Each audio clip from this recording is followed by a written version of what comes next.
Welcome back, class 11. Once again, we are back here with calculus and differentiation. Today, we are going to discuss few applications of differentiation in physics. So, let us begin with a basic straight line now and revise the things once again. So, this is a basic straight line, and how do we find out the slope of a straight line? We take 2 points. This is point 1 and this is point 2, and for the straight line we find out the change in y here and change in x. So slope of the straight line gives you is you can find out from del y by del x. Okay, now if it is not a straight line, suppose we have a graph like this. It's a variable graph. So what did we learn from the calculus? Taking help from the calculus, we can find out the slope at a particular point. Suppose a graph is like this, it's going like this, so we can find out the slope at this particular point. This slope is equal to del y by del x will now change to dy by dx, and dy by dx at this point is the tangent at this point. Now for each and every point, this dy by dx slope is dy by dx is given by the tangent. Now at this maximum, this is the topmost point. What is the slope of this topmost point? If we draw the tangent, it will be a line parallel to the x-axis. What will be the slope of this point? As it is parallel to the x-axis, the slope is 0. Here the slope is 0. What is the slope of this point? At this point, this is called the point of minima. This graph is increasing, the value of y is slowly increasing and decreasing. The highest point is called the maxima and the lowest point is called minima. At this point, if we draw the tangent, it is again parallel to the x-axis. At this point also, slope is equal to 0. So we can say from the graph that at maxima or minima, slope is equal to dy by dx is equal to 0 at maxima or minima. Okay. Now we have different functions in physics: the potential energy function, or force as a function of displacement, displacement varying, position varying force, time varying force. So we can find out at which point the force or the displacement or the potential energy is maxima, reaching its maxima or minima. Now this point or this point, the differentiation of this function is 0. Now how to identify whether it is a maxima or minima? To identify whether it is a maxima or minima, the rule is we will differentiate this function twice. So first one, differentiating it for the first time will give you dy by dx. Now we will differentiate it twice. We will differentiate dy by dx, ddx of dy by dx, and it's written as d2y dx square. So we will find out this value differentiating this function twice. If d2y by dx square is less than 0, that is it's negative, then it's called, this point is said to be a maxima. If this is greater than 0, this point is minima. Let us try to understand this with an example. Okay, now I am giving one example, writing a function.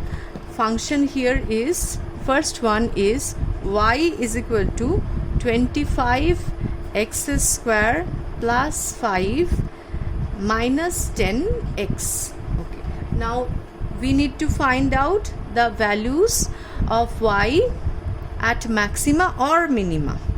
Okay, so let us differentiate this function once.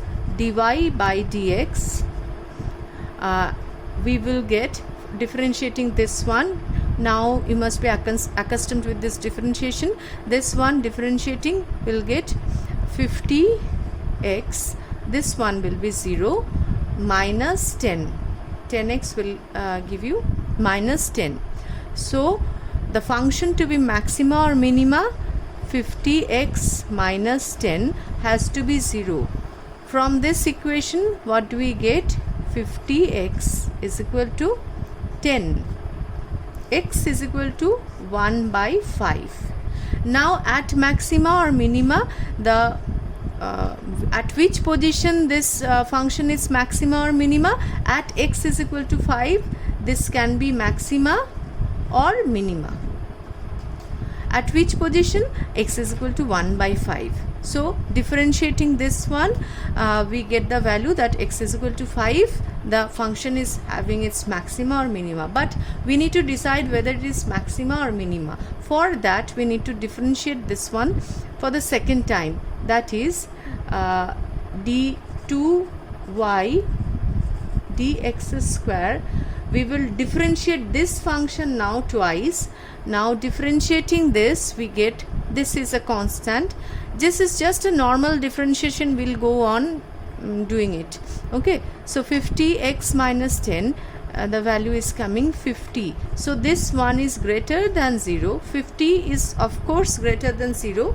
Therefore, this function at x is equal to 5, at x is equal to 1 by 5, this y has a minima.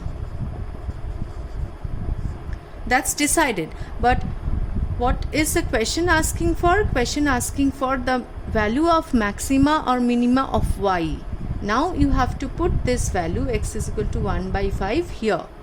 So let us put the value x is equal to 1 by 5 in the original equation, and let us find the minimum value of y. We have found out that this at x is equal to 1 by 5, there is a minima. And what is the minimum value of y? We'll put this value here. Y is equal to 25. X square means 1 by 5 square, that is 25, plus 5 minus 10 into 1 by 5. So this one is 1 plus 5 and minus 2, that is what is the value we are getting? It's 4. Okay, so the minimum value of y is 4. Now one more question and we'll end this session. So next question is, find out the maxima or minima of this function y is equal to 9 minus x minus 3 whole square. First of all, we need to find out at which point we'll get maxima or minima.